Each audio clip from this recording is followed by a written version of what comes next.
আজ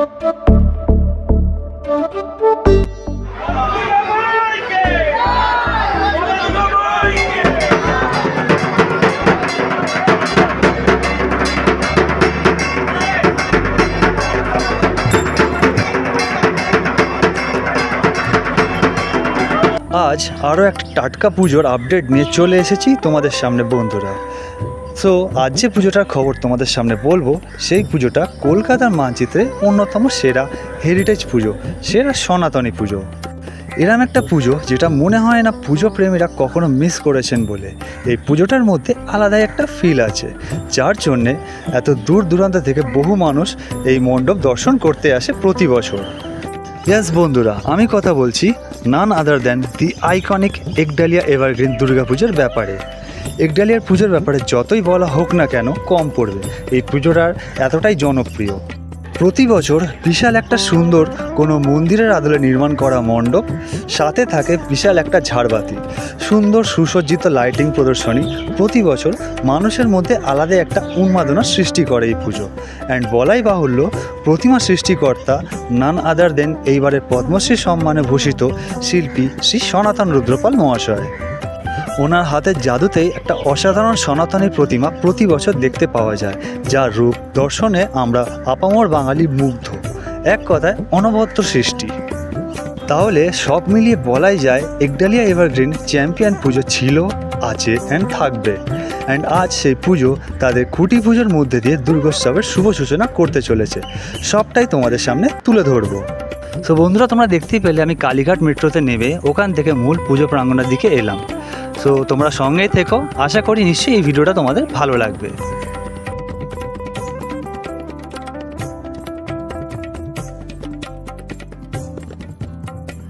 দুর্গাপুজোর নানা খুঁটি পুজোর প্রোগ্রাম তো তোমাদের সামনে তুলে ধরেছে, আর সেখানে তোমরা নানা ধরনের খুঁটিও তোমরা নিশ্চয়ই দেখেছো। বাট আমি হলপ করে বলতে পারি, এত বড় এত মোটা খুঁটি তোমরা মনে হয় না কোনো পুজোয় এখন অবধি দেখেছো বলে। অ্যান্ড পুরো খুঁটিটাকে খুব সুন্দরভাবে মালা দিয়ে সাজানো হয়েছে। তো তোমরা দেখতেই পাচ্ছ খুঁটিটা যেখানে পোতা হবে সেই জায়গাটা কতটা খোঁড়া হয়েছে। তো বুঝতেই পারছো কত লোক লাগবে শুধু এটাকে পুঁততে গেলে। বিশাল বড় একটা খুঁটি, সিরিয়াসলি। আজ একডালিয়া পুজো প্রাঙ্গণে খুঁটি পুজো ছাড়াও আরও দুটো বড় কর্মসূচি করা হবে, যার মধ্যে একটি হলো ক্লাবের প্রাণপুরুষ প্রয়াত মন্ত্রী শ্রী সুব্রত মুখার্জির জন্মদিনে তার আবর্ত মূর্তিতে মাল্যদান ও শ্রদ্ধাঞ্জলি নিবেদন করা হবে।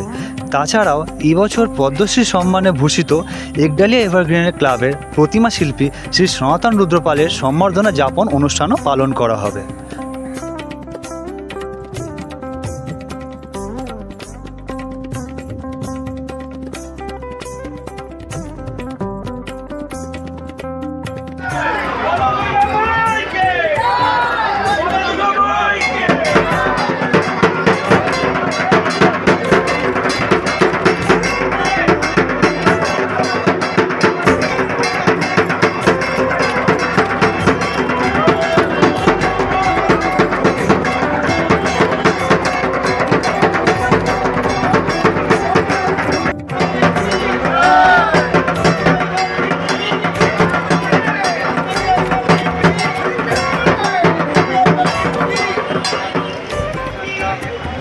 দাদা, প্রথমে একটা কথা, সেটা হচ্ছে যে এমন একটা দিন যেদিনকে ঘিরে এখানে খুঁটি পুজো আমরা দেখতেই পাচ্ছি, তো কতটা জাস্ট মনে পড়ে, কতটা আজকে সুব্রতদাকে কতটা মনে পড়ছে এইটুকু একটু বলুন।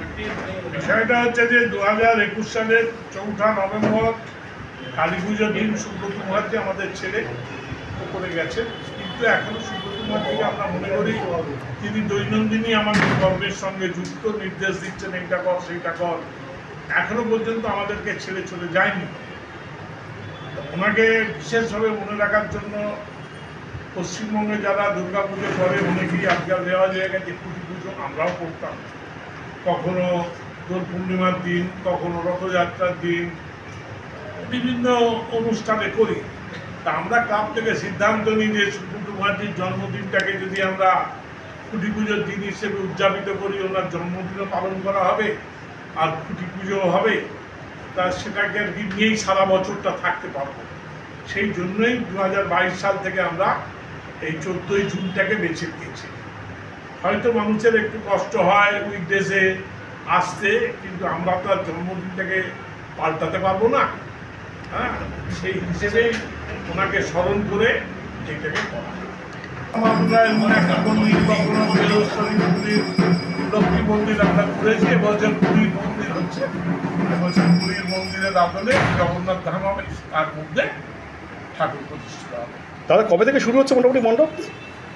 মণ্ডপ শুরু হয়ে গেছে, শুরু আচ্ছা। হচ্ছে মানে আচ্ছা, মণ্ডপ যেখানে কাজ করার কারখানা সেখানে কাজ শুরু হয়ে গেছে। শুরু হয়ে গেছে। পুরীর মন্দির করতে তো মিনিমাম 7-8 মাস টাইম লাগবে না? পুরীর মন্দিরে যেভাবে ধ্বজা মানে সমস্ত ধ্বজা উড়বে, ধ্বজা তোলা হবে, রোজ সন্ধ্যেবেলা সাজা ভাজা হবে, সব হবে। বাহ। একদম মানে ওই কলকাতাতে একদম পুরীর যে সমুদ্র বাদে সব হবে। না, জনসমুদ্র তো থাকছেই, মানে আমি বলছি জলের সমুদ্র না থাকলেও জনসমুদ্র তো থাকছেই। আর কলকাতাতেই পুরী দেখতে পাবো আমরা এই অবস্থা।